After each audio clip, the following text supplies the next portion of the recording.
두만강까지 30m가 남아 있었습니다. 손전등 불빛이 내 머리 위를 스치는 순간 나는 숨을 완전히 멈추고 얼어붙은 땅에 몸을 납작하게 눌렀습니다. 심장이 귀 안에서 쾅쾅 울렸고 입안에는 쇠 냄새처럼 차가운 공포가 번졌다. 눈앞에는 강이 있었고 강 너머에는 내가 한 번도 상상해 본 적 없는 세계가 있었습니다. 나는 강경아 28살이고 평양 외곽 지하시설 F-63에서 군사 암호를 해독하던 하전사였습니다. 그 벙커 안에서 내가 해독한 전문 한 줄이 내 인생을 산산이 부쉈습니다. 가족은 이미 없었고 나는 그 사실을 알아버린 죄로 다음 숙청 명단에 올라 있었습니다. 평양에 가다 채널을 찾아주셔서 감사합니다. 지금도 많은 탈북자들은 자유를 향해 위험을 감수하고 있습니다. 이들의 이야기가 더 많은 사람에게 전해질 수 있도록 구독과 좋아요로 응원해주세요. 그럼 이야기 시작합니다. F-63은 지도에 없는 시설이었다. 공식 명칭은 평양 서부통신기술지원대였지만 그 안에서 일하는 사람들은 모두 그곳을 그냥 벙커라고 불렀다. 지상에서 12계단을 내려가면 두꺼운 철문이 나왔고 그 문을 지나면 바깥 세계의 소리가 완전히 사라졌다. 비가 오는지 눈이 내리는지 낮인지 밤인지 알 수 없는 곳이었다. 형광등 불빛만이 하루 종일 같은 밝기로 천장에서 내리쬐었고 공기는 언제나 철과 기계 기름 냄새가 섞인 채로 순환기를 통해 돌고 돌았다. 나는 그 안에서 세 번째 해를 보내고 있었다. 16살에 인민군에 입대했고 수학 성적이 좋다는 이유로 통신 암호 처리 병과에 배치받았다. 처음에는 단순한 수열 패턴을 분류하는 일을 맡았지만 두 번째 해부터는 상급 전문 인원과 함께 실제 암호화된 군사 전문을 해독하는 작업에 투입됐다.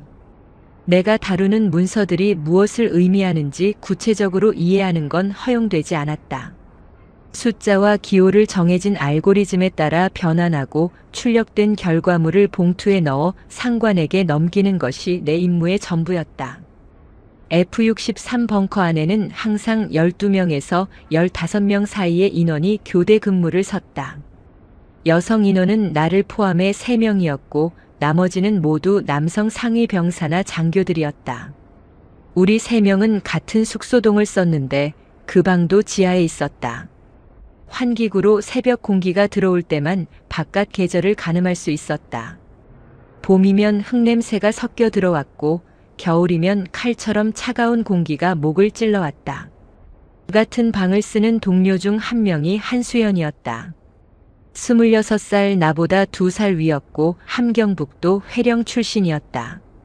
수연이는 말수가 적었지만 밤에 숙소불을 끄고 나서 가끔 낮은 목소리로 고향 이야기를 꺼냈다. 회령에 있는 어머니 이야기, 어릴 때 강가에서 잡던 물고기 이야기를 할 때만 그녀의 목소리에 다른 결이 섞여 들어왔다. 그 목소리가 어떤 의미인지 나는 그때는 정확히 알지 못했다. 2019년 봄이 시작될 무렵 F-63에는 새로운 지침이 하달됐다.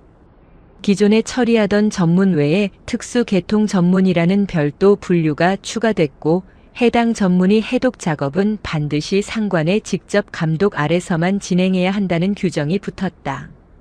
처음에는 그 변화가 별로 이상하게 느껴지지 않았다. 벙커 안에서는 이유를 묻는 습관 자체를 가지지 않는 게 기본이었다. 위에서 내려오는 지침은 그냥 따르는 것이었고 왜냐고 묻는 사람은 오래 버티지 못했다. 그러나 3월 중순 어느 저녁 모든 것이 달라졌다. 야간 근무를 혼자 남아 마무리하던 중 상관이 급하게 자리를 비우면서 자신의 단말기를 잠그지 않은 채 나갔다. 그것은 규정 위반이었고 나는 그 사실을 곧바로 보고해야 했다. 그러나 그 단말기 화면에 떠있던 문서 한 줄이 나를 그 자리에 못 박았다.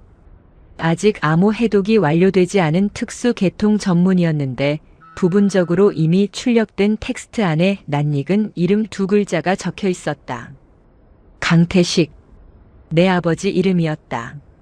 화면에서 눈을 떼지 못한 채 나는 주위를 한번 둘러보았다.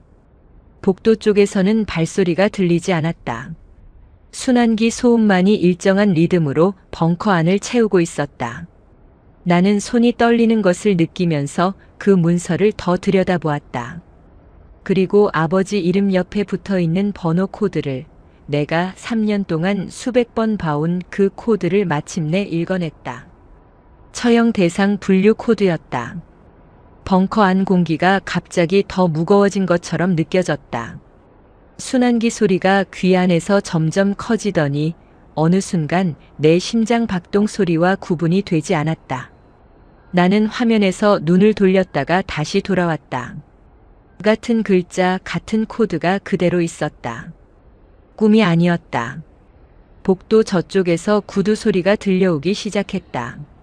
나는 그 자리에서 몸을 일으켜 아무렇지 않은 얼굴로 내 자리로 돌아갔다. 손 안에는 아무것도 없었다. 단말기에는 아무것도 건드리지 않았다. 그러나 그 문서에서 읽어낸 두 글자와 코드 하나가 이미 내 머릿속에 새겨져 있었고 그것은 다시는 지워지지 않았다. 상관이 돌아와 아무 말 없이 단말기를 잠갔다. 나는 그날 밤 숙소로 돌아와 수연이의 잠든 얼굴을 한참 바라보았다. 천장의 환기구로 봄바람이 미세하게 흘러들어왔고 흙냄새가 났다. 살아있는 것들의 냄새였다. 나는 오랫동안 눈을 감지 못했다. 그날 밤 나는 한숨도 자지 못했다. 눈을 감으면 화면에서 본 글자들이 검은 배경 위에 선명하게 떠올랐고 눈을 뜨면 천장의 파이프들이 어둠 속에서 흐릿한 윤곽으로 나를 내려다보았다. 숙소는 항상 차가웠다. 지하라는 것이 계절을 무색하게 만들었고 봄이 와도 벽은 겨울 내내 쌓아놓은 냉기를 쉽게 내놓지 않았다. 얇은 담요 안에서 나는 온몸이 굳어가는 느낌을 받았는데 그것이 추위 때문인지 공포 때문인지 구분할 수 없었다. 아버지는 함경남도 함흥에서 기계 설비 공장의 중간 관리직으로 일하고 있었다. 당원이었고 성실하게 배급 생활을 했으며 정치 모임에 한 번도 빠지지 않는 사람이었다. 내가 기억하는 아버지는 항상 아침 일찍 일어나 작업복을 단정하게 차려입고 나가는 사람이었다. 말이 많지 않았지만 내가 인민군의 배치 통보를 받았을 때 아무 말 없이 손을 한 번 꽉 쥐어주던 그 손의 감촉이 아직도 남아 있었다. 단단하고 거칠고 따뜻했다. 그 손이 내가 기억하는 아버지의 전부였다. 처형 대상 분류 코드는 F63 안에서 내가 가장 먼저 배운 코드 중 하나였다. 신병교육대 상관이 설명했다. 국가보안위의 분자, 반동 사상 보유자, 탈북 시도자 또는 그들과 연루된 가족에게 부여되는 코드라고 했다. 나는 그 설명을 들으면서 그것이 나와 상관없는 세계의 이야기라고 생각했다. 벙커 안에서 그 코드가 붙은 문서를 수십 번 처리했지만 그 코드 뒤에 실제 사람이 있다는 사실을 실감하며 일한 적은 없었다. 숫자는 숫자였고 기호는 기호였다. 그런데 이제 그 코드 뒤에 아버지가 있었다. 나는 머릿속으로 이유를 찾아보려 했다. 아버지가 무언가를 했을 가능성, 실수를 저질렀을 가능성을 차례로 떠올렸다. 그러나 내가 아는 아버지는 그런 사람이 아니었다. 그렇다면 다른 이유가 있었다. 나는 그 생각의 끝에 도달했을 때 온몸에 소름이 돋았다. 연좌였다. 누군가가 아버지 주변에서 문제를 일으켰고 아버지는 그 여파로 명단에 오른 것이었다. 또는 나 때문일 수도 있었다. F63은 기밀시설이었다. 그 안에서 일하는 사람의 가족은 정기적으로 사상 검열을 받았다. 나는 그 사실을 알고 있었지만 아버지가 검열에서 문제가 생길 만한 일을 했다고 생각해 본 적이 없었다. 그러나 지금 내 머릿속에는 그 가능성이 조금씩 형태를 갖추기 시작했다. 아버지가 누군가에게 무언가를 말했을 수도 있었다. 나에 대해, 내가 어디서 무슨 일을 하는지에 대해. 새벽 2시가 넘었을 무렵 수연이가 몸을 뒤척였다. 그 작은 소리에 나는 숨을 참았다. 수연이의 숨소리가 다시 고르게 이어지는 것을 확인하고 나서야 나는 천천히 숨을 내쉬었다. 차가운 공기가 입 안으로 들어와 폐 깊숙이 내려갔다. 벙커 특유의 냄새, 철과 기름과 콘크리트가 섞인 그 냄새가 이날 밤은 유독 진하게 느껴졌다. 마치 그 냄새 자체가 나를 압박하는 것 같았다. 나는 아버지에게 연락할 방법이 없었다. F-63 근무 중에는 외부 통신이 철저히 차단됐다. 가족 연락은 분기에 한 번 지정된 형식의 편지만 허용됐고 그마저도 검열을 거쳐 발송됐다. 다음 편지 발송 가능일까지는 아직 2달이 남아 있었다. 2달 후에 편지를 써봐야 아버지에게 닿을 수 없다는 것을 나는 알고 있었다. 그 코드가 실행되는데 2달이 필요하지 않을 것이었다. 아침 교대 시간이 되었을 때 나는 아무렇지 않은 얼굴로 근무복을 입었다. 세수를 하고 머리를 단정히 묶고 철문 안으로 들어갔다. 단말기 앞에 앉아 오늘 처리할 전문 목록을 받았다. 손이 떨리지 않도록 의식적으로 힘을 주었다. 아침 점호 때 상관이 내 얼굴을 한번 훑어보았고 나는 시선을 피하지 않았다. 그것이 내가 할 수 있는 전부였다. 아무것도 보지 못한 사람처럼, 아무것도 모르는 사람처럼 그 하루를 버텨내는 것. 그러나 오전 작업이 시작되고 2번째 전문을 처리하던 중에 나는 다시 손을 멈출 수밖에 없었다. 이번 전문의 발신처는 함경남도 보위부였고 수신처는 F-63 지원대 보안 담당이었다. 암호가 완전히 해독되지 않은 상태였지만 부분 텍스트가 이미 단말기에 올라와 있었다. 내 이름 석자가 그 안에 있었다. 강경아. 화면에서 눈을 뗄 수가 없었다. 내 이름이 적힌 전문은 아직 완전히 해독되지 않은 상태였고 나는 그 잔여 암호 블록들을 내 손으로 처리하도록 배정받아 있었다. 그것이 우연인지 아니면 나를 시험하기 위한 의도인지 알 수 없었다. 손끝에서부터 차가운 감각이 번져 올라왔다. 나는 숨을 고르게 유지하려고 애썼지만 폐가 제대로 작동하지 않는 것 같았다. 공기를 들이마셔도 충분히 들어오지 않는 느낌이었다. 주변에 3명의 동료가 각자의 단말기 앞에 앉아 있었다. 아무도 나를 보지 않았다. 아니, 그렇게 보였다. F-63 안에서는 남의 단말기를 들여다보지 않는 것이 불문율이었다. 그러나 나는 등 뒤에서 시선이 느껴지는 것 같았다. 벙커 구석에 설치된 감시 카메라 렌즈가 나를 향해 있다는 사실을 그날은 전례 없이 강하게 의식했다. 평소에는 그 카메라의 존재를 거의 잊고 일했는데 이날은 천장 모서리에 검은 렌즈가 자꾸 눈에 들어왔다. 나는 암호 해독 작업을 시작했다. 느리게 정해진 절차를 따라서 블록을 분리하고 키 테이블에 대입하고 출력값을 확인하는 과정을 단계마다 기계적으로 수행했다. 손가락이 자동으로 움직이는 동안 머릿속은 전혀 다른 방향으로 달리고 있었다. 내 이름이 왜 그 전문 안에 있는가? 함경남도 보위부가 F-63 보안 담당에게 내 이름을 언급하는 이유가 무엇인가? 가능한 대답은 하나뿐이었다. 어젯밤 내가 상관의 단말기 화면을 보았다는 사실이 알려진 것이었다. 그러나 그건 불가능했다.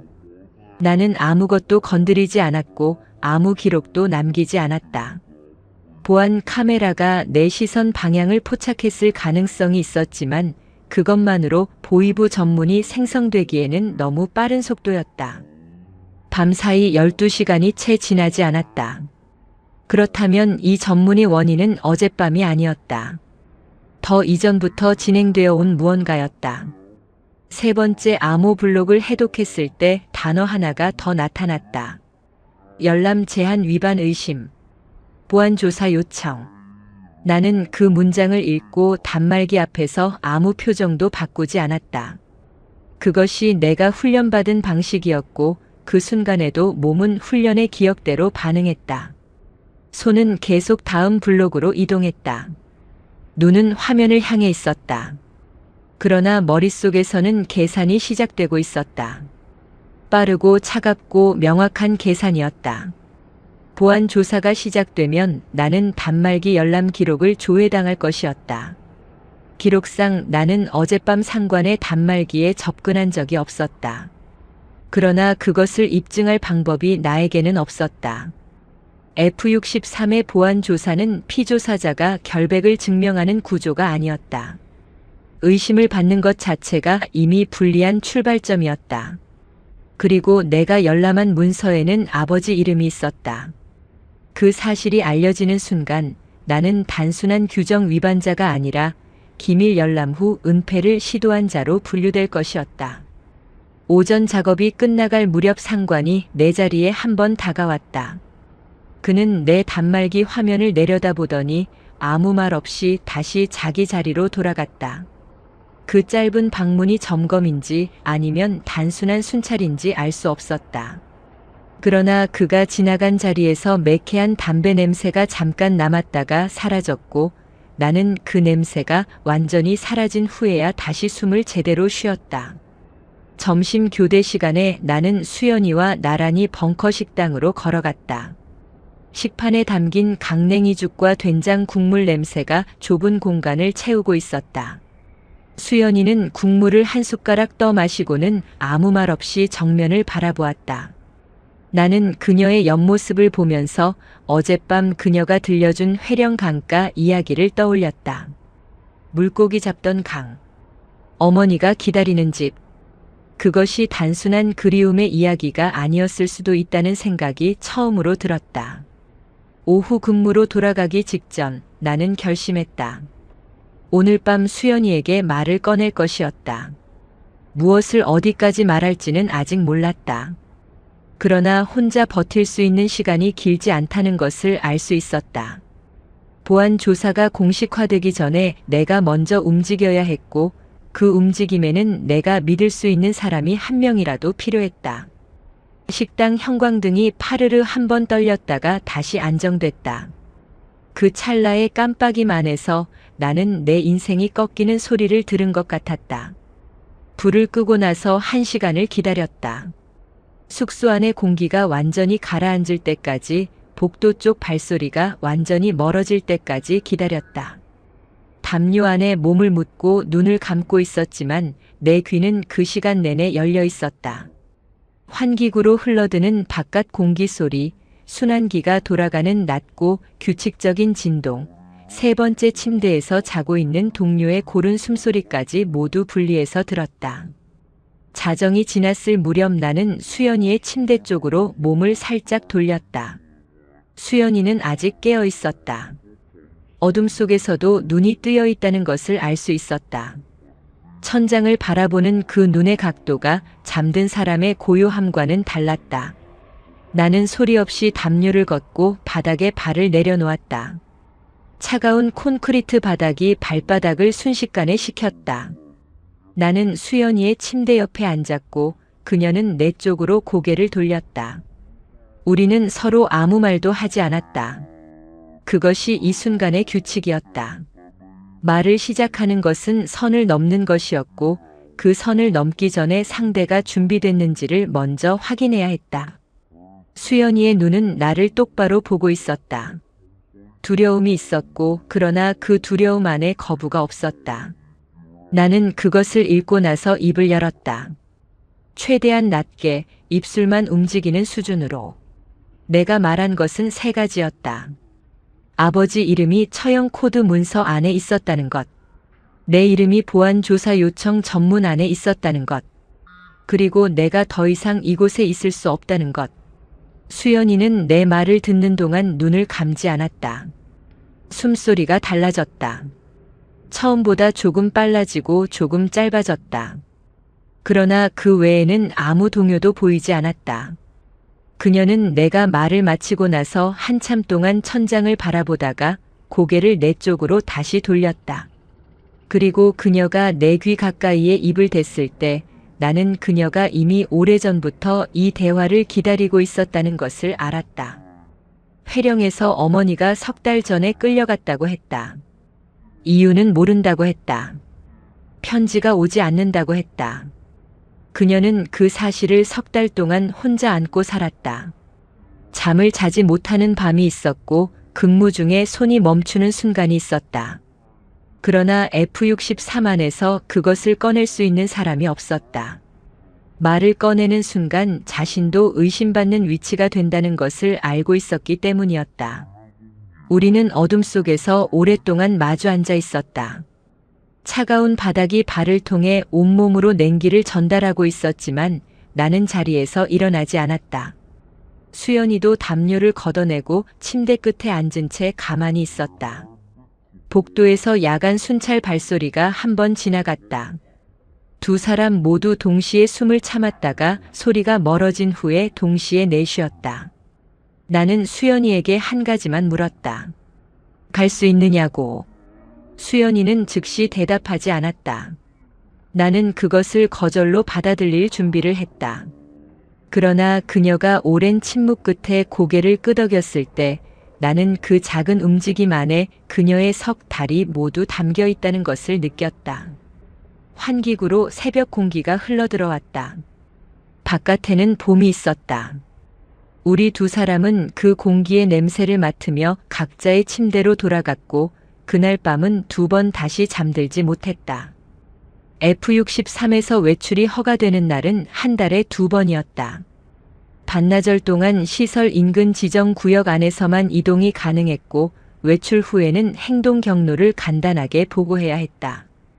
특이 사항 없음, 특이 접촉 없음. 매번 같은 문장을 썼고 매번 같은 도장이 찍혔다. 나는 그 외출 시간을 보통 시설 바깥 작은 공원 벤치에 앉아 있다가 돌아오는 방식으로 소비했다. 그것이 이 시설 사람들 대부분의 방식이었다.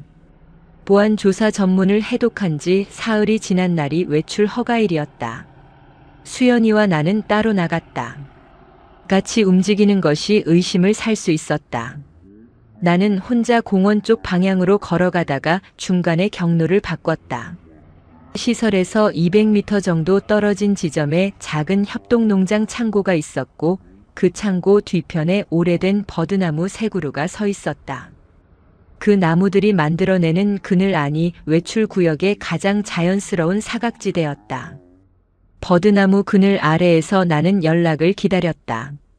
사흘 전밤 수연이가 브로커 이름을 하나 알고 있다고 했다. 회령에 있을 때 이웃집 아주머니가 입에 올린 이름이었다. 당시 수연이는 그 이야기를 듣고 아무런 반응도 하지 않았다. 그냥 흘려들었고 기억 어딘가에 묻어두었다. 그러나 3달 전 어머니가 끌려가고 나서 그 이름이 다시 떠오르기 시작했다고 했다. 이름은 최 씨였고 현재 양강도 해산 인근에 있다고 했다. 중국 쪽 연락망을 가지고 있는 사람으로 두만강 루트를 여러 차례 안내한 경험이 있다는 것이 수연이가 알고 있는 전부였다. 연락 방법은 해산에 있는 특정 시장의 특정 점포를 통해서였다. 직접 찾아가거나 신뢰할 수 있는 중간 인물을 통해 쪽지를 넣는 방식이었다. 나는 그 이름과 장소를 머릿속에 새겼다. 연락을 취하려면 먼저 해산으로 가야 했다. 그러나 F63 근무자가 해산으로 이동하려면 이동 허가가 필요했고 그 허가는 보안조사 이전이라면 모를까 지금은 불가능에 가까웠다. 나는 다른 방법을 찾아야 했다. 시설 내부에서 신뢰할 수 있는 외부 연결고리가 필요했다. 버드나무 아래 바람이 지나갔다. 연한 초록 잎들이 일제히 흔들렸고 봄 흙냄새와 함께 멀리서 온 바람의 냄새가 섞여 들어왔다. 나는 눈을 감고 그 냄새를 한번 깊이 들이마셨다. 바깥 세계의 냄새였다. F63 안에서는 맡을 수 없는 종류의 냄새였다. 살아있고 움직이고 계절을 가지고 있는 세계의 냄새. 외출 허가 시간이 끝나기 20분 전 한 사람이 창고 모퉁이를 돌아왔다. 시설 물자 조달을 담당하는 민간인 운전원이었다. 나이는 50대 중반으로 보였고 일주일에 2~3번 트럭으로 시설에 식자재를 납품하는 사람이었다. 수연이가 그를 알고 있었다. 회령 출신으로 수연이 어머니의 먼 친척뻘 되는 사람이라고 했다. 정확한 관계는 알 수 없었지만 수연이가 입을 열었을 때 그가 몸을 굳히지 않고 들어주었다는 사실 하나가 전부였다. 그는 아무 말 없이 접힌 쪽지 하나를 나뭇가지 틈에 끼워두고 왔다. 쪽지를 펼쳤을 때 딱 한 줄이 적혀 있었다. 해산 15일 후 준비됐으면 나와라. 나는 그 쪽지를 외운 다음 손가락으로 잘게 찢어 버드나무 뿌리 옆 흙 속에 밀어 넣었다. 바람이 다시 지나갔고 잎들이 흔들렸다. 외출해서 돌아오는 길에 나는 하늘을 한번 올려다보았다. 잿빛 구름 사이로 햇빛이 좁게 내리쬐고 있었다. 그 빛이 닿는 땅의 온도가 그늘과 달랐다. 나는 그 경계선 위에 잠깐 서 있다가 시설 쪽으로 발걸음을 옮겼다. 15일 그 시간 안에 나는 F63을 벗어나야 했다. 15일은 생각보다 빠르게 지나갔고 생각보다 훨씬 느리게 지나갔다. 낮에는 단말기 앞에서 손이 기계처럼 움직였고 밤에는 천장을 바라보며 계획을 수백 번 되풀이했다.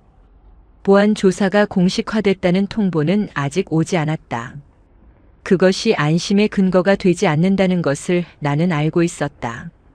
조사가 시작된다는 통보 없이 어느 날 갑자기 호출이 오는 경우가 더 많았다. 그러므로 아무 일도 없는 매일이 나에게는 그냥 하루가 아니라 주어진 시간의 소비였다.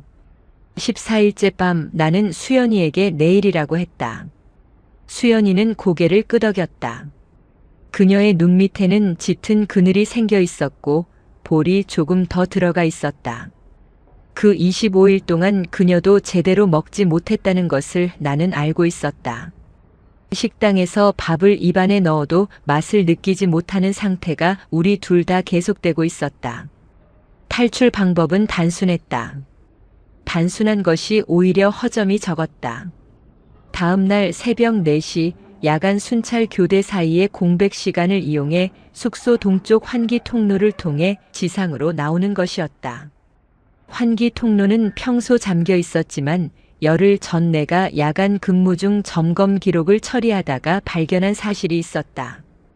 통로 고정 볼트 2개가 부식으로 헐거워진 상태였고 그 점검 항목은 예산 배정 대기로 묶여 처리가 미뤄져 있었다. 나는 그 정보를 기록에서 발견했고 기억했고 아무에게도 말하지 않았다. 새벽 3시 반 숙소 3번째 침대의 동료가 깊이 잠든 것을 확인했다. 그녀의 숨소리는 규칙적이었고 몸이 벽 쪽을 향해 있었다. 나와 수연이는 담요를 접어 침대 위에 사람 모양으로 만들었다. 어둠 속에서 보면 잠든 사람처럼 보일 것이었다. 완벽하지 않았지만 이른 아침 점호 전까지는 버텨줄 것이었다. 환기 통로 덮개는 예상대로 반쯤 들렸다. 볼트 2개는 손으로 돌리자 소리 없이 풀렸다. 3번째 볼트가 문제였다. 단단하게 고정된 채 움직이지 않았다. 나는 손바닥이 까질 정도로 힘을 주었지만 꿈쩍도 하지 않았다. 수연이가 내 손을 밀어내고 자신이 시도했다. 같은 결과였다. 우리는 어둠 속에서 마주보았다. 새벽 공기가 통로 틈새로 실처럼 흘러들어와 발목을 스쳤다. 차갑고 선명했다. 바깥이 있다는 증거였다. 나는 신발 뒤꿈치로 볼트를 눌러가며 비틀었다. 금속이 긁히는 소리가 났다. 너무 컸다. 나는 멈추고 복도 쪽 소리를 들었다. 순찰 발소리는 없었다. 순환기 소음만이 낮고 일정하게 울리고 있었다. 나는 다시 시도했다. 이번에는 더 천천히 힘을 지속적으로 주는 방식으로. 볼트가 삐걱거리더니 반 바퀴 돌아갔다. 그리고 한 바퀴. 마지막으로 손가락으로 잡아 빼냈을 때 철냄새와 함께 녹가루가 손바닥에 떨어졌다. 덮개가 열렸다. 바깥 공기가 한꺼번에 쏟아져 들어왔다. 이슬 냄새, 풀 냄새, 밤의 냄새가 뒤섞인 그 공기는 F63 안에서 맡아온 모든 냄새와 달랐다. 수연이가 먼저 올라갔다. 나는 뒤를 따랐다. 지상으로 몸이 나오는 순간 하늘이 보였다. 별이 있었다. 도시 외곽이라 불빛이 적었고 그래서 하늘이 넓었다. 나는 그 별들을 1초도 안 되는 찰나에 눈에 담았다. 그러고는 몸을 낮추고 수연이의 손을 잡았다. 이제 시설 외곽 담장까지 200m, 그 너머 운전원의 트럭이 기다리고 있는 농로까지 500m가 남아 있었다. 새벽 바람이 뺨을 때렸다. 나는 달리기 시작했다. 트럭은 약속한 자리에 있었다. 농로 끝 옥수수밭이 꺾이는 지점에 엔진을 끈 채 세워져 있었다. 헤드라이트도 꺼져 있었고 차체도 어둠 속에 묻혀 있어서 20m 앞까지 다가와서야 실루엣이 보였다. 나는 숨이 턱 끝까지 차오른 상태로 트럭 옆면에 손을 짚었다.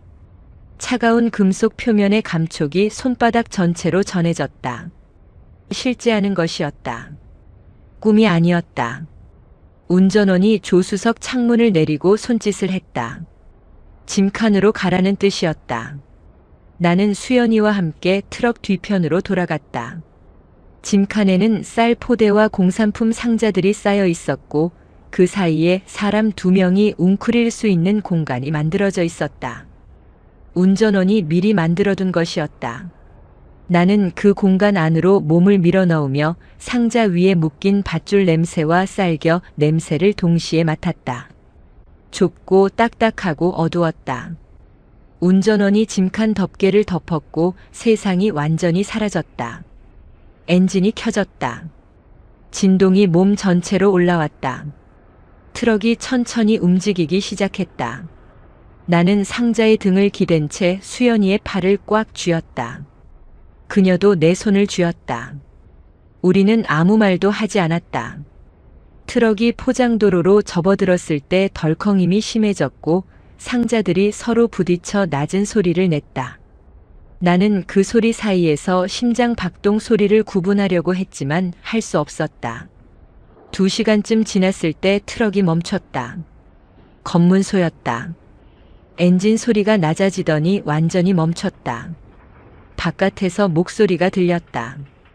군인의 목소리, 운전원의 목소리가 교차했다.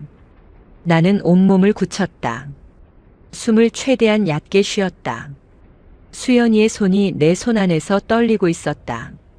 아니, 떨리는 게 내 손인지 그녀의 손인지 구분이 되지 않았다. 짐칸 덮개가 열렸다. 손전등 빛이 쏟아졌다. 빛이 상자들 사이를 훑었다. 나는 눈을 감았다. 눈을 감으면 더 잘 안 보이는 게 아니라는 것을 알았지만 눈을 뜨고 있을 수가 없었다. 빛이 내 얼굴 위를 지나가는 것이 느껴졌다. 그 찰나가 1분처럼 길었다. 이마에서 식은 땀이 흘러 관자놀이를 타고 내려갔다. 짐칸 덮개가 다시 닫혔다. 엔진이 다시 켜지고 트럭이 움직이기 시작했을 때 나는 그제야 참았던 숨을 내쉬었다. 소리가 나지 않도록 입을 막고 천천히 공기를 내보냈다. 폐 안에 갇혀있던 공기가 따뜻하게 손바닥에 닿았다. 수연이가 내 어깨에 이마를 기댔다. 나는 그 무게를 받아냈다. 6시간 후 트럭은 양강도 인근 외곽마을에서 멈췄다. 운전원이 덮개를 열었을 때 하늘은 이미 밝아 있었다. 차가운 아침 공기가 짐칸 안으로 밀려 들어왔다. 나는 몸을 일으키다가 쪼그린 자세가 오래 지속된 탓에 다리에 감각이 없어 비틀거렸다. 운전원이 말없이 팔을 내밀었고 나는 그 팔을 잡고 땅에 내려섰다. 주위는 작은 농가들이 듬성듬성 늘어선 마을이었다. 아침 안개가 낮게 깔려 있었고 닭 우는 소리가 어디선가 들려왔다. 나는 그 소리를 들으면서 F-63의 순환기 소음을 떠올렸다. 기계 소리와 생명 소리의 차이가 이렇게 컸다는 것을 그 순간 처음으로 실감했다. 운전원이 손가락으로 동쪽을 가리켰다. 저쪽 방향으로 3시간 해산 인근 장마당이 있고 최 씨는 거기 있다고 했다. 더 이상은 자신이 할 수 있는 게 없다고 했다. 나는 그에게 고개를 숙였다. 그는 아무 말 없이 트럭에 올라타 사라졌다. 안개 속에 수연이와 나 2사람만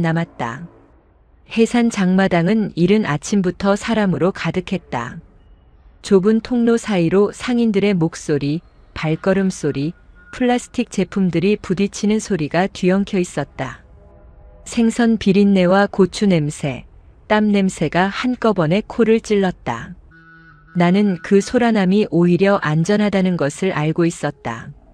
사람이 많을수록 두 사람의 얼굴이 지워졌다. 수연이가 앞장섰다. 그녀는 이 장마당 구조를 알고 있었다. 회령에서 해산까지 몇 번 와본 적이 있었고 물건을 파는 이모가 이 근처에 살았다고 했다. 나는 수연이의 뒤를 두 걸음 간격으로 따라가면서 주위를 계속 훑었다. 보이부 요원은 항상 두 명이 짝을 지어 다닌다는 것을 알고 있었다. 한 명이 정면에서 오면 다른 한 명이 측면이나 후방에서 온다. 목적지는 장마당 북쪽 끝 중고 의류 판매 구역이었다. 낡은 중국산 점퍼와 운동화들이 줄에 걸려 늘어진 그 구역의 세 번째 점포, 붉은 플라스틱 바구니가 입구에 놓인 가게가 우리가 찾는 장소였다. 수연이가 걸음을 늦추더니 고개를 돌려 나를 보았다. 나는 고개를 끄덕였다. 붉은 바구니는 있었다. 가게 안에는 50대 초반으로 보이는 마른 남자가 옷을 정리하고 있었다. 그가 최 씨인지 확인할 방법은 없었다.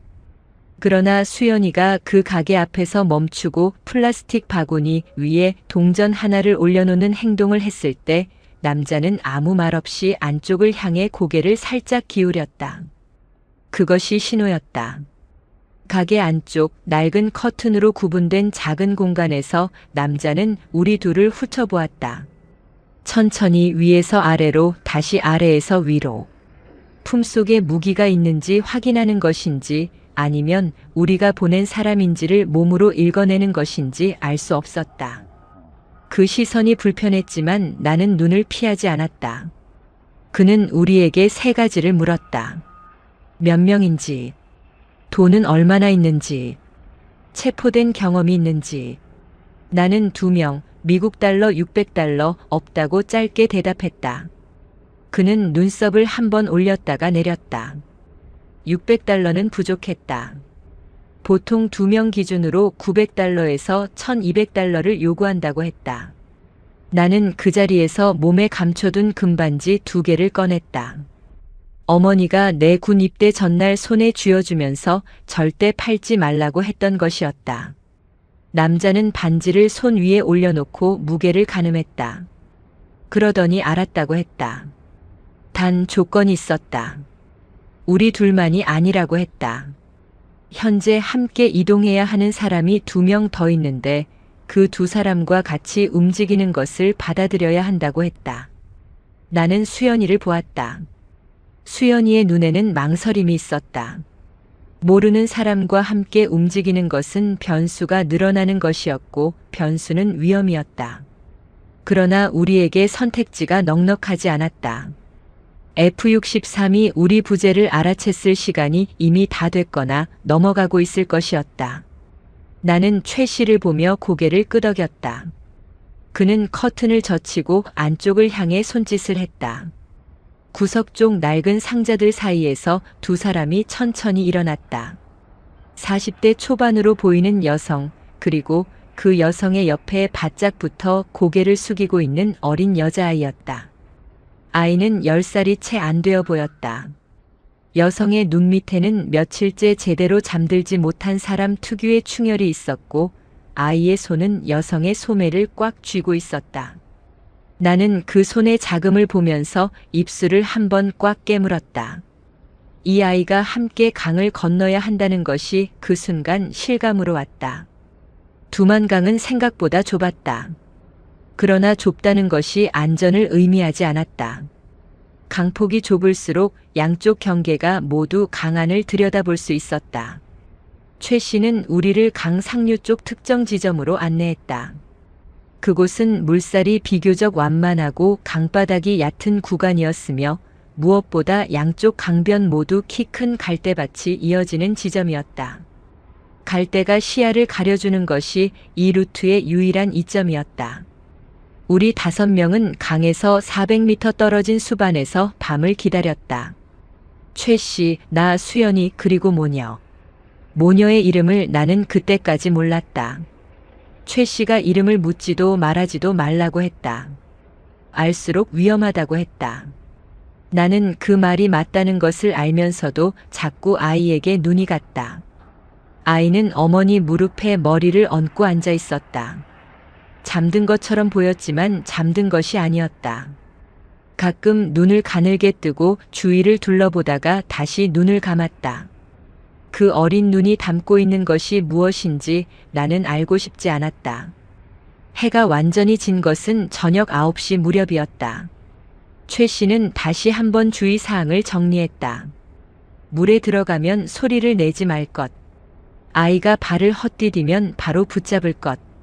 중국 쪽 강변에 도착하면 무조건 갈대밭 안으로 몸을 숨길 것. 북한 쪽에서 손전등이 보이면 즉시 엎드릴 것. 그 어떤 경우에도 뛰지 말 것. 나는 그 말들을 들으며 강을 내려다보았다. 어둠 속에서 강물이 소리 없이 흘렀다. 잔물결이 희미한 달빛을 받아 가끔 반짝였다가 사라졌다. 건너편 중국 쪽에서는 멀리 불빛이 몇 개 점처럼 찍혀 있었다. 살아있는 사람들의 불빛이었다. 전기가 안정적으로 공급되는 세계의 불빛이었다. 나는 그 불빛을 바라보면서 이상하게도 두려움이 아니라 분노가 올라오는 것을 느꼈다. 저 빛까지가 이렇게 가까운데 이 강 하나가 그것을 막고 있다는 사실에 대한 분노였다. 출발하기 30분 전 최 씨가 이상한 소리를 들었다고 했다. 상류 쪽에서 순찰대가 움직이는 것 같다고 했다. 확실하지 않지만 발소리가 있었다고 했다. 우리는 즉시 몸을 더 낮추고 갈대 안으로 밀어넣었다. 아이 어머니가 아이를 자신의 몸으로 완전히 덮었다. 나는 얼굴을 땅에 거의 붙이다시피 하고 귀를 기울였다. 상류 쪽에서 금속 부딪히는 소리가 났다. 총기 소리였다. 장전이나 점검을 할 때 나는 그 소리를 나는 훈련 중에 수백 번 들었다. 그 소리의 방향이 우리 쪽으로 가까워지고 있었다. 최 씨가 손짓으로 전진을 멈추라고 했다. 우리는 갈대 안에 완전히 몸을 파묻었다. 차가운 땅 냄새가 얼굴 가득 들어왔다. 흙과 물과 갈대 뿌리가 뒤섞인 냄새였다. 오른쪽 뺨이 돌에 닿아 있었고 돌이 너무 차가워서 뺨 감각이 사라지기 시작했다. 발소리가 가까워졌다. 갈대가 흔들렸다. 그 흔들림이 바람 때문인지 발소리 때문인지 구분할 수 없었다. 나는 손톱이 흙 속으로 파고들 정도로 손을 쥐고 숨을 참았다. 순찰대는 우리 위치에서 50m 상류를 지나쳤다. 발소리가 가장 가까워진 순간 아이가 작은 소리를 낼 뻔했다. 아이 어머니가 아이의 얼굴을 자신의 가슴에 완전히 묻었다.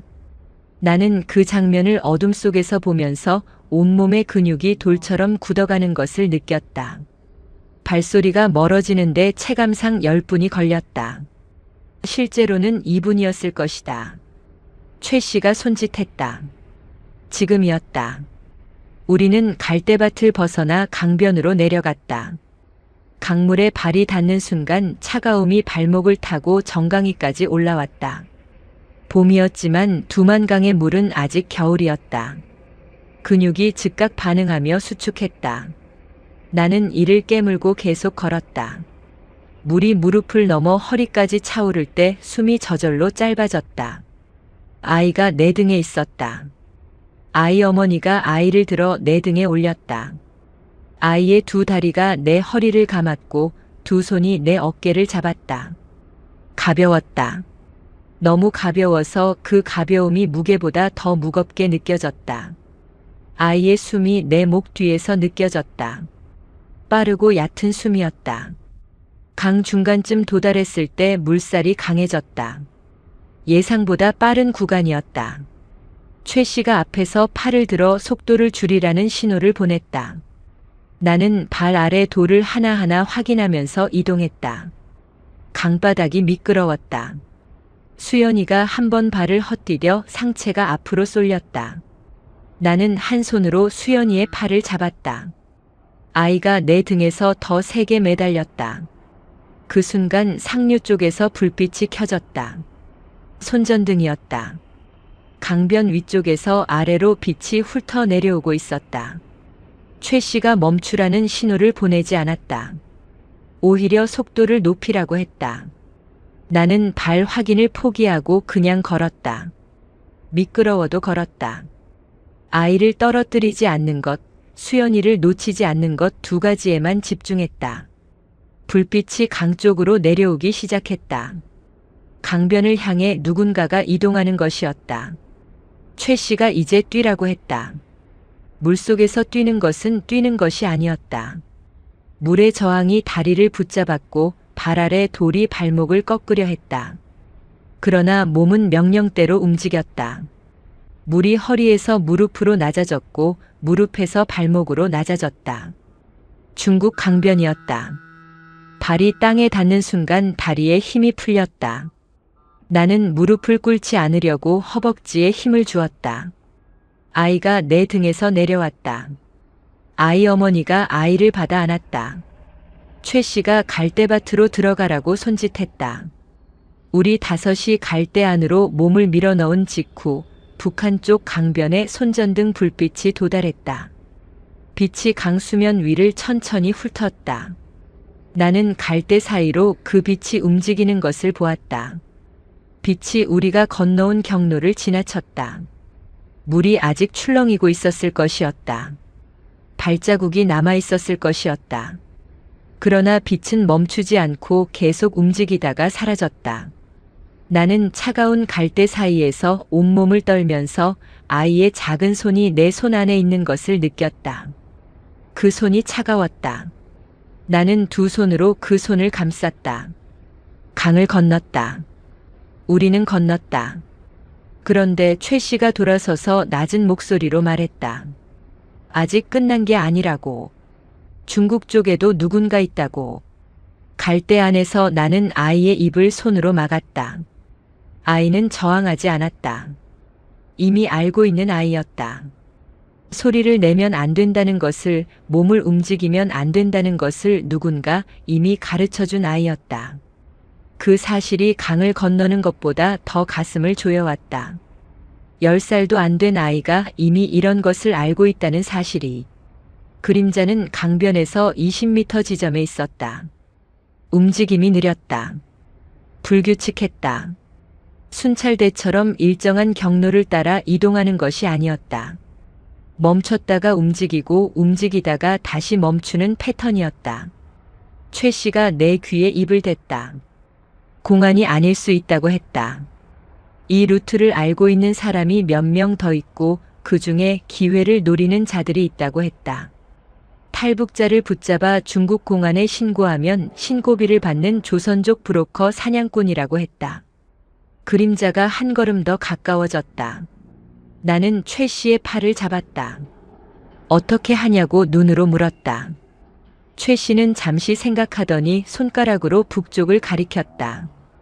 갈대밭을 따라 상류 방향으로 500m를 이동하면 연변 쪽으로 이어지는 농로가 나온다고 했다. 그 농로 끝에 연락책이 기다리고 있다고 했다. 문제는 그 그림자가 우리와 농로 사이에 있었다. 우회해야 했다. 갈대 안으로 더 깊이 들어가서 그림자의 등 뒤를 우회하는 방법이었다. 최 씨가 앞장섰다. 나는 아이를 다시 등에 업었다. 아이 어머니가 내 등을 한 번 손으로 짚었다. 아무 말 없는 감사였다. 수연이가 내 뒤를 바짝 따랐다.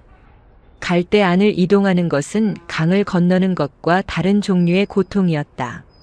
마른 갈대 줄기들이 얼굴을 긁었다. 발 아래 갈대 뿌리들이 발목을 잡아당겼다. 젖은 신발이 질척거리는 소리를 냈고 그 소리가 밤의 정적 안에서 지나치게 크게 들렸다. 나는 발을 들어 올릴 때마다 소리가 나지 않도록 천천히 최대한 조심스럽게 내려놓았다. 등에 업힌 아이가 내 머리카락을 꽉 쥐고 있었다. 아프다고 생각했지만 아프다고 느끼지 않았다. 200m쯤 이동했을 때 그림자가 방향을 바꿨다. 우리 쪽으로 오고 있었다. 최 씨가 전진을 멈추고 손을 내렸다. 5명 모두 그 자리에서 굳었다. 그림자까지의 거리가 30m로 좁혀졌다. 20m, 15m. 그림자가 손전등을 켰다. 좁고 강한 빛이 갈대 사이를 파고들었다. 빛이 수연이의 신발 옆을 스쳤다. 나는 수연이의 팔을 잡아 더 깊이 밀어 넣었다. 아이가 내 등에서 숨을 참는 것이 느껴졌다. 갈대 줄기에 이마를 붙이고 빛이 지나가기를 기다렸다. 이마에 닿는 갈대가 차갑고 거칠었다. 흙 냄새와 물 냄새와 내 식은 땀 냄새가 뒤섞였다. 빛이 우리 위치를 지나쳤다. 그림자가 다시 방향을 바꿨다. 남쪽으로 이동하기 시작했다. 멀어졌다. 나는 빛이 완전히 사라질 때까지 꼼짝도 하지 않았다가 최 씨의 손짓이 나온 후에야 다시 발을 뗐다. 500m를 이동하는데 40분이 걸렸다. 농로가 보였을 때 나는 갈대 사이에서 처음으로 긴 숨을 내쉬었다. 농로 끝에 검은 승합차 한 대가 세워져 있었다. 엔진이 꺼진 상태였고 차 안에 불빛도 없었다. 최 씨가 3번 짧게 손가락으로 차 문을 두드렸다. 조수석 창문이 내려왔다. 안에 있는 사람이 최 씨의 얼굴을 확인했다. 그리고 트렁크가 열렸다. 우리는 트렁크 안으로 들어갔다. 5명이 포개지듯 몸을 구겨 넣었다. 아이가 내 배 위에 올라와 앉았다. 차 문이 닫히고 엔진이 켜지고 차가 움직이기 시작했다. 트렁크 안은 완전한 어둠이었다. 그러나 그 어둠이 F-63의 어둠과는 달랐다. 이 어둠 안에는 앞이 있었다. 지하방은 냄새로 먼저 도착했다. 곰팡이와 오래된 시멘트, 그리고 여러 사람이 오랫동안 좁은 공간에서 내뿜은 숨의 냄새가 계단을 내려오는 순간부터 코를 막았다. 여기서 며칠을 버텨야 한다는 것을 그 냄새가 먼저 알려주었다. 나는 숨을 참지 않았다. 참아봐야 의미가 없었다. 방은 2평 남짓했다. 한쪽 벽에 낡은 매트리스가 2개 놓여 있었고 벽 모서리에 생수병 여러 개와 즉석 식품 봉지가 쌓여 있었다. 전구 하나가 천장에 매달려 있었고 그 빛이 너무 강해서 방 안 모든 것이 그늘도 없이 날 것으로 드러났다. 우리가 얼마나 지쳐 있는지, 옷이 얼마나 젖어 있는지, 아이의 얼굴이 얼마나 창백한지가 숨길 곳 없이 보였다. 연락책은 40대 조선족 여성이었다. 이름은 묻지도 말라고 했다. 그녀는 우리에게 마른 옷가지를 하나씩 나눠주었다. 중국산 저렴한 트레이닝복이었다. 나는 젖은 군복을 벗으면서 그것이 내가 F-63에서 입었던 마지막 흔적이라는 것을 느꼈다. 옷을 바닥에 놓으면서 나는 그 옷이 돌아갈 곳이 없다는 것을 알았다. 아이 어머니가 아이 옷을 갈아입히는 동안 나는 처음으로 모녀의 얼굴을 자세히 보았다. 어머니는 함경북도 무산 출신이라고 했다. 이름은 영숙, 42살이었다. 아이 이름은 보름이라고 했다. 아이 아버지는 2년 전 탄광 사고로 죽었고 그 후로 배급이 끊겼다고 했다. 보름이가 굶는 날이 늘어났고 그것이 탈북을 결심하게 된 이유라고 했다. 더 길게 말하려다가 목이 메어 멈췄다. 나는 아무 말도 하지 않았다. 할 말이 없었던 것이 아니었다. 그 짧은 이야기 안에 들어있는 것들이 너무 많아서 어떤 말도 그것에 닿지 못할 것 같았기 때문이었다.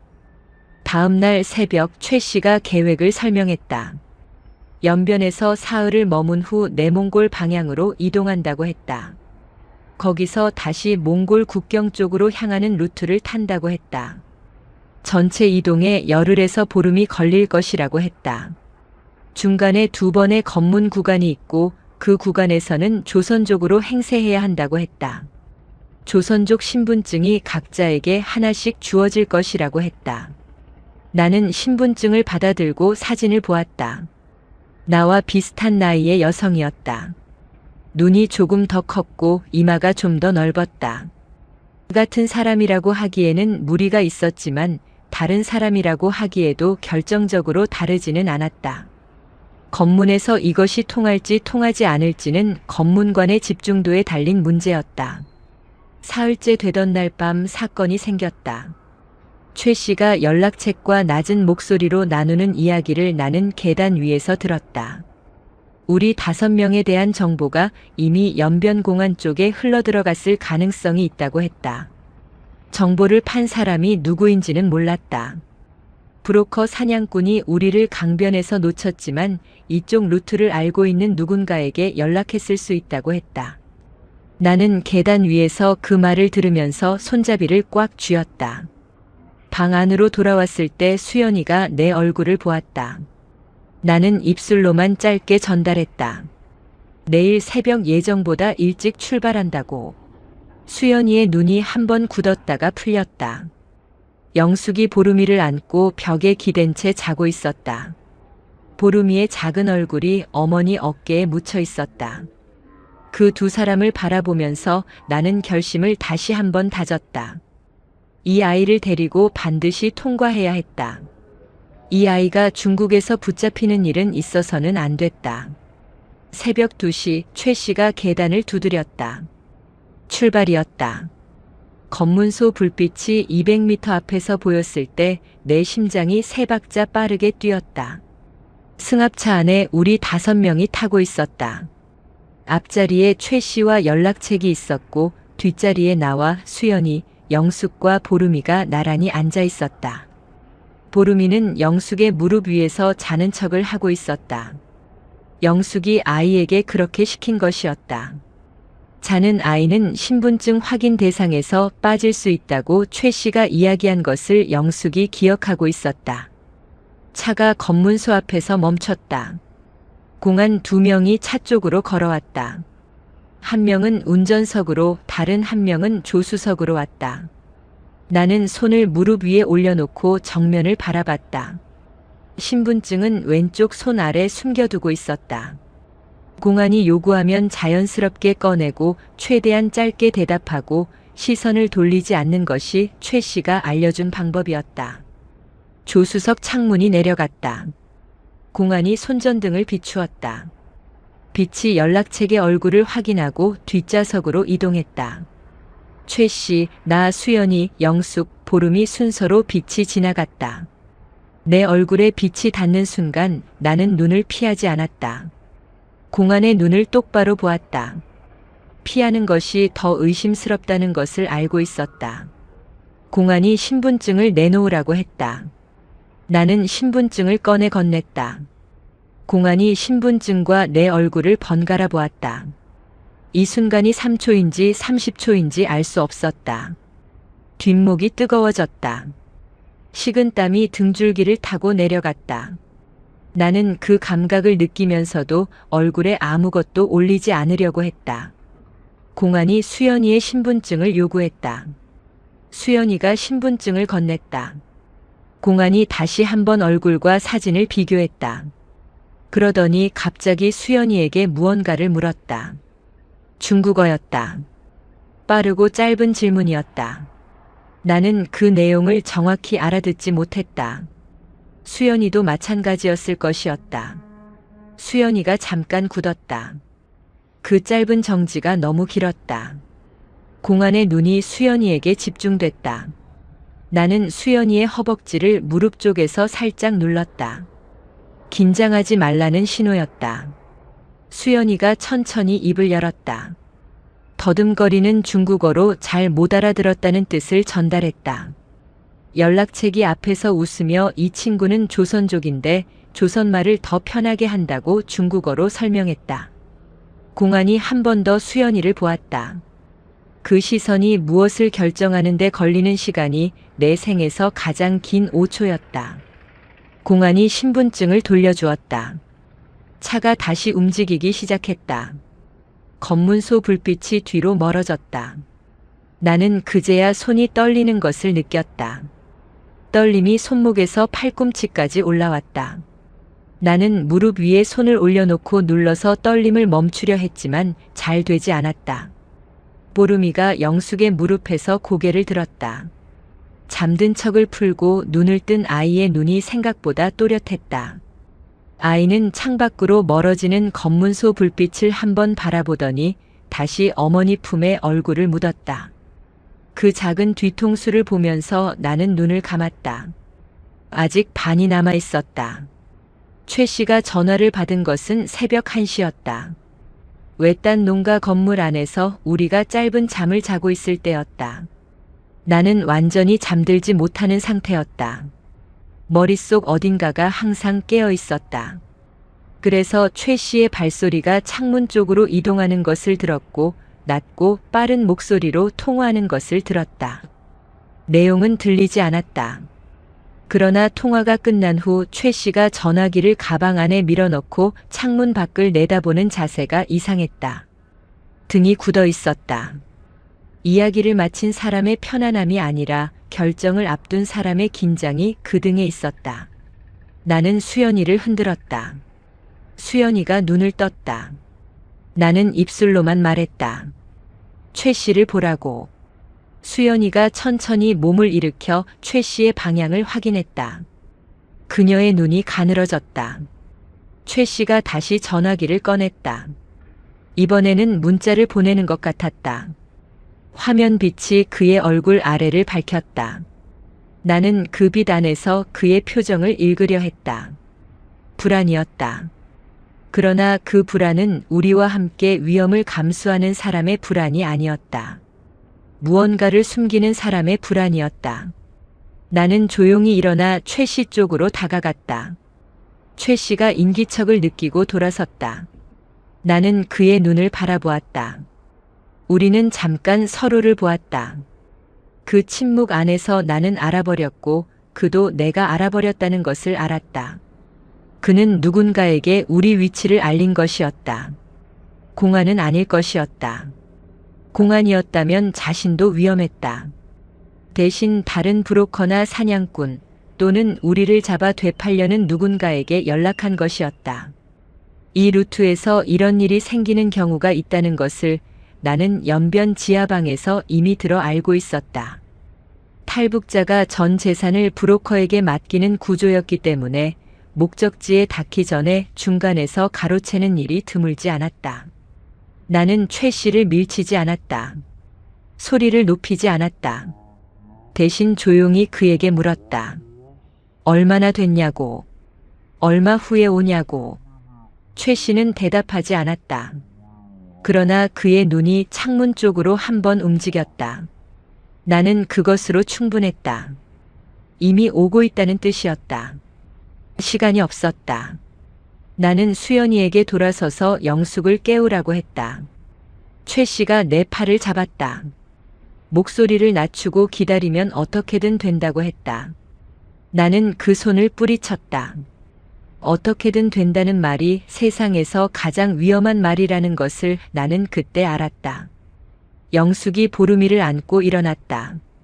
5명이 아니라 4명이 문을 열고 나갔다. 최 씨는 따라오지 않았다. 나는 돌아보지 않았다. 어둠 속에서 4사람이 바사히 길을 뛰기 시작했다. 2분쯤 후에 등 뒤 방향에서 차 소리가 들렸다. 헤드라이트 불빛이 멀리서 움직이고 있었다. 우리가 있던 농가를 향해서였다. 밭을 가로질러 달리면서 나는 방향을 잡을 수가 없었다. 달이 구름 안에 있었고 사방이 낮은 관목과 마른 풀밭이었다. 북쪽인지 서쪽인지 확인할 기준이 없었다. 보름이를 등에 업은 채 뛰는 것은 6kg짜리 추가 하중이 아니었다. 아이가 흔들리지 않도록 균형을 잡으면서 달리는 것은 일반적인 달리기에 2배 이상의 에너지가 들었다. 숨이 벌써 턱 끝까지 차올랐다. 영숙이 내 옆에서 달리다가 발을 헛디뎠다. 오른쪽 발목이 꺾이는 소리가 났다. 그녀가 한 무릎을 땅에 짚었다. 나는 멈출 수가 없었다. 수연이가 영숙의 팔을 잡고 일으켰다. 영숙이 이를 깨물고 다시 달리기 시작했다. 오른발을 제대로 딛지 못하면서도 달렸다. 어머니는 그렇게 달릴 수 있었다. 등 뒤 헤드라이트가 방향을 틀었다. 농가 쪽이 아니라 밭 쪽으로 오고 있었다. 최 씨가 우리가 어느 방향으로 도주했는지 알려준 것인지 아니면 차 안에서 우리를 발견한 것인지 알 수 없었다. 결과는 같았다. 불빛이 가까워지고 있었다. 나는 오른쪽으로 방향을 꺾었다. 관목이 밀집된 방향이었다. 차가 따라오기 어려운 지형이었다. 가시덤불이 다리를 긁었다. 얇은 바지 안으로 가시가 파고드는 것이 느껴졌다. 아프다는 감각이 닿기는 했지만 발을 멈추게 하지는 못했다. 관목 안으로 30m쯤 들어갔을 때 차가 멈추는 소리가 들렸다. 차 문이 열리는 소리, 사람이 내리는 소리. 2명이었다. 발소리가 우리 방향을 추적했다. 손전등 불빛이 관목 위를 훑기 시작했다. 나는 더 낮게 몸을 구부리고 이동했다. 등에서 보름이가 한 번도 소리를 내지 않았다. 이 아이는 소리를 내면 안 된다는 것을 숨소리 하나까지 통제하는 수준으로 알고 있었다. 그 사실이 달리는 내내 가슴을 찢었다. 200m를 더 이동했을 때 지형이 낮아지기 시작했다. 경사면이었다. 아래로 내려가면 골짜기 지형이 나올 것이었다. 골짜기는 시야를 막아주지만 탈출 루트도 좁아진다는 의미였다. 나는 잠깐 멈추고 판단했다. 영숙의 발목이 더 이상 평지를 달리기 어려운 상태였다. 수연이가 영숙의 체중을 반쯤 받치고 있었다. 더 오래 달리기가 어려웠다. 골짜기 안으로 내려갔다. 건천이었다. 물이 흐르지 않는 바위 사이 좁은 통로였다. 우리는 그 안으로 몸을 밀어 넣었다. 바위에 등을 기대고 앉았다. 숨소리를 죽였다. 위쪽에서 손전등 불빛이 경사면을 훑는 것이 보였다. 빛이 골짜기 입구 가까이 내려왔다. 멈췄다. 나는 보름이의 귀를 2 손으로 막았다. 아이가 내 손을 느끼고 눈을 꽉 감았다. 빛이 다시 위로 올라갔다. 발소리가 멀어졌다. 차 문이 닫히는 소리, 엔진 소리, 그리고 정적. 우리 넷은 바위 안에서 서로의 숨소리를 들으며 한참을 앉아 있었다. 영숙이 보름이를 바위 사이에서 꺼내 안았다. 보름이가 어머니 귀에 무언가를 속삭였다. 영숙의 눈에서 눈물이 한 줄 흘렀다가 멈췄다. 나는 하늘을 올려다보았다. 구름이 걷히면서 별이 다시 보였다. 우리는 브로커 없이, 지도 없이 몽골 국경을 향해 계속 가야 했다. 브로커가 없다는 것이 실제로 무엇을 의미하는지는 첫 번째 날 낮에 알았다. 방향이 없었다. 지도가 없었고 나침반이 없었고 휴대폰은 추적 위험 때문에 연변에서 이미 버렸다. 해가 동쪽에서 뜬다는 것, 그러므로 해를 등지고 걸으면 서쪽으로 간다는 것이 우리가 가진 전부였다. 몽골 국경은 북서쪽이었다. 서쪽으로 가다가 북쪽 기운이 느껴지는 쪽으로 틀면 된다는 것이 최 씨가 마지막으로 알려준 방향 정보였다. 그 말이 얼마나 무책임한 것인지를 광활한 내몽골 초원 앞에서 비로소 실감했다. 영숙의 발목은 하룻밤 사이에 부어 있었다. 신발을 벗겨보니 복숭아뼈 아래가 자주빛으로 변해 있었다. 골절인지 인대 손상인지 알 방법이 없었다. 영숙은 아프지 않다고 했다. 그 말이 거짓말이라는 것을 우리 모두 알았지만 아무도 지적하지 않았다. 수연이가 자신의 긴 소매를 찢어 발목에 단단히 감아주었다. 영숙이 일어서서 2 걸음을 걷더니 이를 악물었다. 보름이가 어머니 손을 잡고 걸었다. 작은 손이 어머니의 손을 쥔 방식이 어린아이의 방식이 아니었다. 의지하는 손이 아니라 지탱하는 손이었다. 9살짜리 아이가 어머니를 지탱하고 있었다. 나는 그 장면을 보면서 앞으로 걸었다. 멈춰서 볼 시간이 없었다. 첫 번째 날을 걸으면서 나는 F-63에서 배운 것들을 떠올렸다. 암호 해독도 수학도 아닌 훈련 때 배운 야외 생존 기초였다. 사막에서 체온 유지, 수분 섭취 간격, 그늘 없는 환경에서의 열사병 증상. 당시에는 실전에서 쓸 일이 없을 것이라 생각하며 외웠던 것들이었다. 그 내용들이 지금 발걸음 사이사이에 끼어들었다.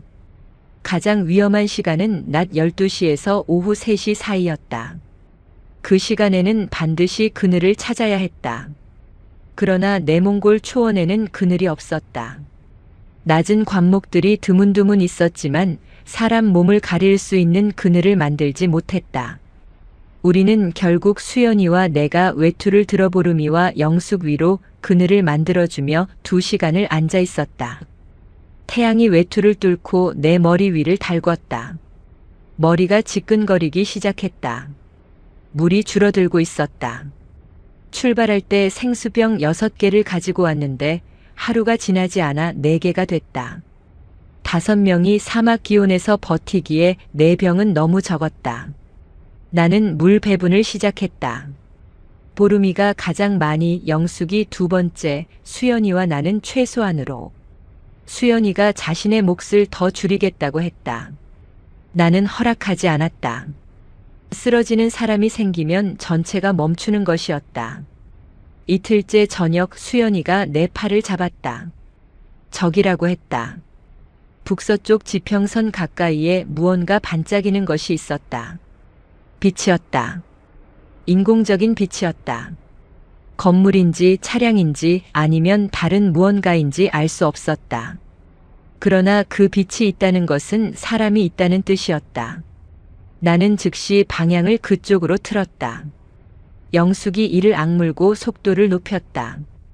보름이가 어머니 손을 더 세게 잡았다. 우리 넷이 저무는 하늘 아래 빛을 향해 걸어가는 그 시간이 내 탈출 여정에서 가장 길게 느껴진 시간이었다. 빛이 가까워지는 것 같다가 멀어지는 것 같았다. 그러기를 반복했다. 그런데 빛이 갑자기 우리 쪽으로 움직이기 시작했다. 차였다. 오프로드 차량이었다. 불빛이 우리를 향해 직진해 오고 있었다. 나는 반사적으로 멈췄다. 도망쳐야 하는지 서 있어야 하는지 판단이 서지 않았다. 영숙의 발목으로는 도망이 불가능했다. 보름이는 이미 기진해 있었다. 차가 50m 앞에서 멈췄다. 운전석에서 내린 사람은 노인이었다. 몽골인 유목민이었다. 그는 우리 넷을 바라보더니 무어라 말했다. 우리는 알아듣지 못했다. 그가 다시 말했다. 여전히 알아듣지 못했다. 그러더니 그는 차 뒤쪽을 손으로 가리켰다. 타라는 뜻이었다. 게르아는 따뜻했다. 중앙에 놓인 작은 철제 화로에서 불이 타고 있었고 그 열기가 둥근 공간 안을 가득 채우고 있었다. 바깥의 밤 기온이 급격히 내려가고 있었던 터라 게르 안으로 들어서는 순간 온몸의 근육이 한꺼번에 풀리는 것 같았다. 나는 그 감각에 기대는 것이 위험하다는 것을 알면서도 어쩔 수가 없었다. 노인은 이름이 없이 그냥 노인이었다. 그는 우리에게 음식을 주었다. 수육처럼 삶은 양고기와 밀가루 반죽을 구운 납작한 빵이었다. 냄새가 먼저 코에 닿았다. 기름지고 따뜻한 냄새였다. 보름이가 그 냄새를 맡는 순간 처음으로 아이다운 표정을 지었다. 두 눈이 조금 커졌고 입꼬리가 미세하게 올라갔다. 나는 그 표정을 보면서 눈을 한번 깜빡여야 했다. 노인은 우리가 어디서 왔는지 묻지 않았다. 어디로 가는지도 묻지 않았다. 그냥 먹이고 안치고 담요를 나눠줬다. 그것이 이 사람의 방식이었다. 이유가 있거나 대가를 기대하는 방식이 아니었다. 그냥 눈앞에 쓰러질 것 같은 사람들이 있었고 가진 것을 나눈 것이었다. 나는 그 단순함 앞에서 할 말이 없었다. 보름이가 양고기를 다 먹고 눈을 감았다. 잠드는데 3분도 걸리지 않았다. 며칠 만에 배부른 잠이었다. 영숙이 자는 아이의 이마 위에 손을 얹었다. 그 손이 떨리고 있었다. 영숙은 울지 않으려고 입술을 깨물었지만 뺨을 타고 내려오는 것은 막지 못했다. 소리 없이 흐르는 눈물이었다. 우는 것에도 이미 소리를 내지 않는 법을 몸이 익혀버린 것이었다. 밤이 깊어지면서 나는 잠들지 않으려 했다. 그러나 몸이 먼저 무너졌다. 화로 옆에 등을 기댄 채 눈이 감기는 것을 막을 수 없었다. 마지막으로 본 것은 화로의 불꽃이 흔들리는 것이었다. 주황색과 빨간색이 섞인 작은 불꽃이 아무것도 모르는 것처럼 그냥 타고 있었다. 새벽에 눈을 떴을 때 노인이 이미 밖에 있었다. 가축을 돌보는 소리가 들렸다. 나는 천천히 일어나 게르 밖으로 나갔다. 새벽 공기가 뺨을 때렸다. 하늘이 넓었다.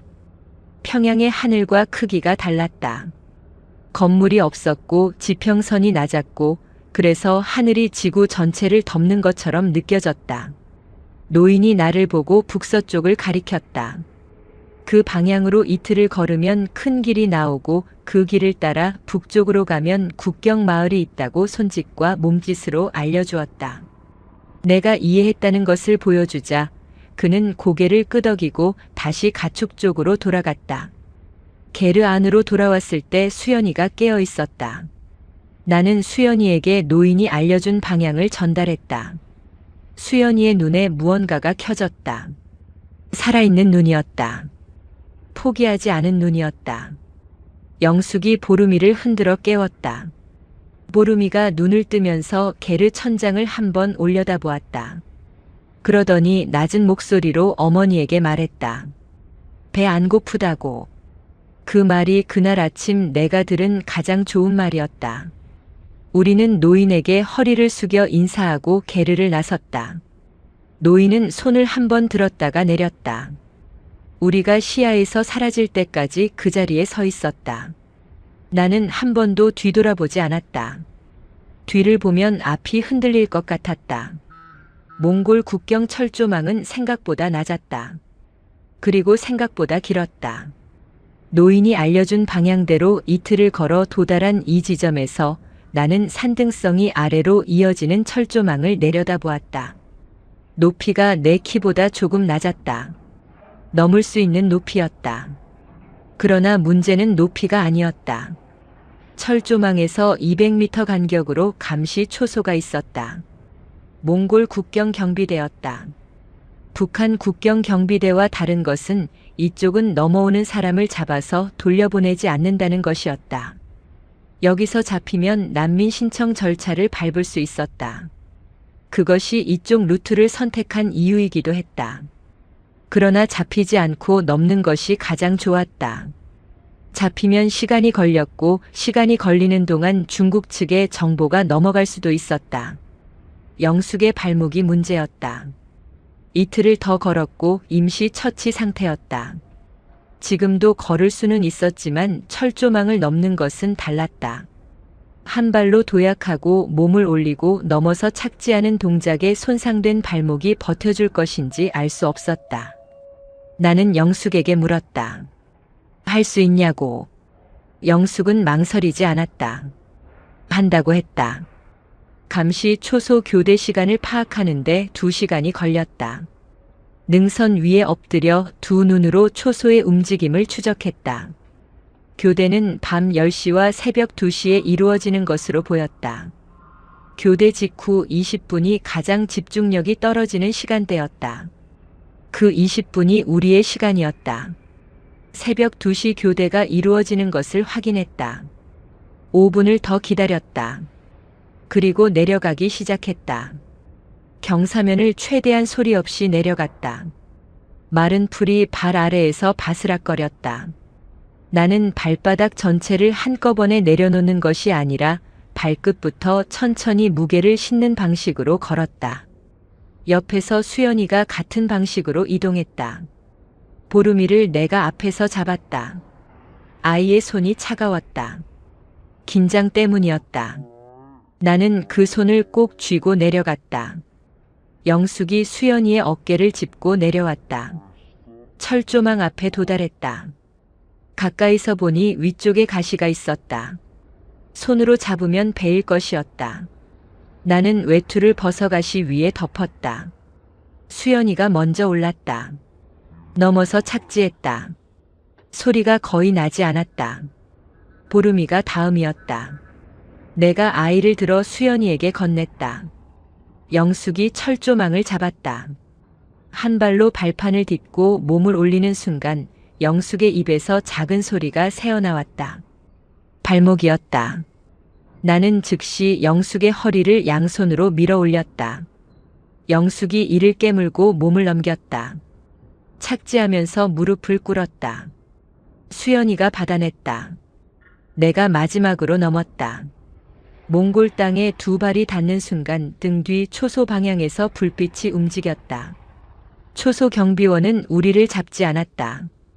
불빛이 우리 방향으로 내려오기 시작했을 때 나는 수연이의 손을 잡고 달렸다. 영숙을 수연이가 받쳤다. 보름이가 내 손을 잡고 뛰었다. 어둠 속에서 200m를 달렸을 때 등 뒤에서 몽골어로 무언가 외치는 소리가 들렸다. 멈추라는 것인지 돌아오라는 것인지 알 수 없었다. 우리는 멈추지 않았다. 경비원은 더 이상 추적하지 않았다. 몽골 국경 경비대의 임무가 총기로 탈북자를 제압하는 것이 아니라는 것을 나는 후에 알았다. 그들은 우리가 누구인지를 이미 알고 있었을 것이었다. 그리고 그들의 방식대로 처리하기 위해 천천히 따라온 것이었다. 새벽 4시 우리는 국경에서 5km 떨어진 지점에서 몽골 경찰 차량과 마주쳤다. 도망치지 않았다. 도망칠 이유가 없었다. 영숙이 두 손을 들었고 우리도 따라 들었다. 보름이가 손을 들면서 어머니를 올려다보았다. 경찰이 차에서 내렸고 우리 넷을 차 안으로 안내했다.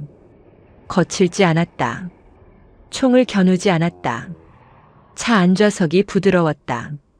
그 부드러움이 낯설어서 나는 잠깐 몸을 굳혔다. 수연이도 마찬가지였다. 우리는 눈을 마주쳤다. 울지 않았다. 울 기운도 없었다. 울란바토르에서 열흘이 걸렸다. 유엔 난민기구 등록, 신원 확인, 한국 대사관과의 연락. 모든 절차가 낯설고 느렸다. 그 열흘 동안 영숙의 발목이 치료를 받았다. 인대 손상이었고 골절은 아니었다. 의사가 진단 결과를 전달했을 때 영숙은 아무 반응도 하지 않았다. 이미 모든 감각이 무뎌진 상태였다. 보름이가 대신 고개를 끄덕였다. 태국 방콕으로 이동한 것은 몽골 입국 3주 후였다.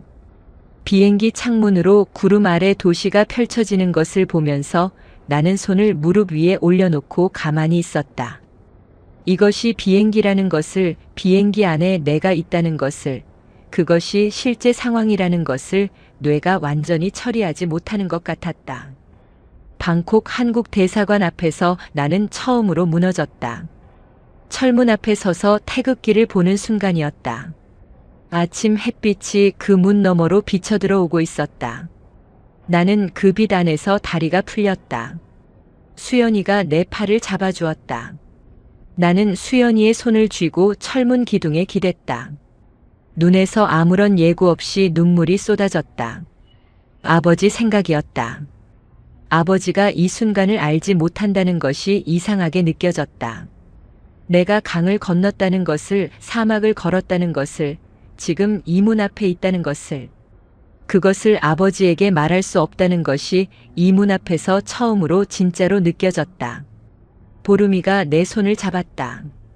아이의 손이 따뜻했다. 강을 건넌 그날 밤 내가 감싸쥐었던 그 차가운 손이 이제 따뜻했다. 나는 그 온기를 느끼면서 눈물을 닦았다. 대사관 문이 열렸다. 한국에 도착한 것은 2019년 8월이었다. 인천공항에 내렸을 때 나는 울지 않았다. 너무 많은 것이 한꺼번에 있었다. 공항의 밝기, 소음, 냄새, 사람들의 속도. 모든 것이 과했다. F-63 벙커의 절제된 어둠과 소음 속에서 3년을 보낸 몸이 그 모든 자극을 한꺼번에 처리하지 못했다. 나는 수연이의 팔을 꽉 잡고 안내 직원을 따라 걸었다. 하나원 생활은 석 달이었다. 나만의 언어를, 나만의 제도를, 나만의 방식으로 사는 것을 배우는 시간이었다. 같은 언어를 쓰는데도 다른 말처럼 들리는 단어들이 있었다. 선택이라는 단어가 그랬다. 내가 원하는 것을 고를 수 있다는 개념이 처음에는 과부하처럼 느껴졌다. 편의점에 처음 들어갔을 때 진열대 앞에서 5분을 서 있다가 아무것도 사지 못하고 나온 적이 있었다. 보름이는 초등학교에 입학했다. 영숙에게서 연락이 왔을 때 나는 보름이가 학교에서 친구가 생겼다는 이야기를 들었다. 아이가 학교 끝나고 집에 오면서 오늘 있었던 일을 조잘조잘 말한다고 했다. 그 말을 듣는 영숙이 어떤 표정이었는지를 나는 전화기 너머로도 알 것 같았다. 수연이는 대학에 진학했다. 사회복지학과였다. 수연이답다고 생각했다. 어머니를 잃은 사람이 그 상실을 안고 강을 건넌 사람이 이제 다른 사람의 상실을 받아내는 일을 공부하기로 한 것이었다. 입학식 날 수연이가 보내온 사진 한 장에서 그녀의 눈이 처음 보는 것처럼 밝았다. 나는 서울 외곽의 작은 방에서 지냈다. 창문에서 북한산 끄트머리가 보였다. 아침에 눈을 뜨면 그 산의 능선이 제일 먼저 보였다. 처음에는 그 산이 불편했다. 북쪽으로 이어지는 능선이었기 때문에. 그러나 시간이 지나면서 그 산을 보는 방식이 달라졌다. 능선이 이어진다는 것은 연결된다는 것이었다. 끊어진 것이 아니라 연결된 것이었다. 아버지를 생각하는 방식도 조금씩 달라졌다. 처음에는 아버지를 생각할 때마다 F63 단말기 화면의 코드가 먼저 떠올랐다.